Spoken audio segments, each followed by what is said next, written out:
అండి తినే కొద్దీ తినాలనిపించి మెత్తని స్పాంజ్ లాంటి దోశలు తయారు చేసేద్దాం వచ్చేయండి. ఒక బౌల్లో 1½ కప్ రైస్ వేసి దాన్ని బాగా వాష్ చేసి అందులో కొంచెం వాటర్ పోసి కొంచెం మెంతులు కూడా వేసుకొని దాన్ని బాగా నానబెట్టుకోవాలి. వేరే బౌల్లో 1 కప్ మినపప్పు వేసుకొని దీన్ని కూడా బాగా వాష్ చేసి 6 అవర్స్ వరకు నానబెట్టుకోవాలి. ఈ బాగా నానిన రైసు, మినప్పప్పు, 1 కప్పు మురుకులు వేసుకొని వీటిని బాగా గ్రైండ్ చేసుకోవాలి.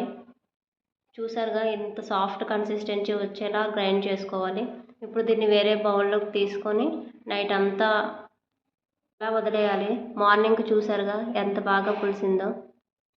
ఇప్పుడు ఈ దోశ చూసారుగా ఎంత పర్ఫెక్ట్గా వచ్చింది. ఇలా బబుల్స్ ఫామ్ అయితే మనకి స్పాంజ్ లాంటి దోశ పర్ఫెక్ట్గా వచ్చినట్టు. చూసారుగా ఎంత బాగా వచ్చిందో. తినే కొద్దీ తినాలనిపించే మన స్పాంజ్ దోశలు రెడీ. చూసారా ఎంత అమ్మేగా ఉన్నాయో.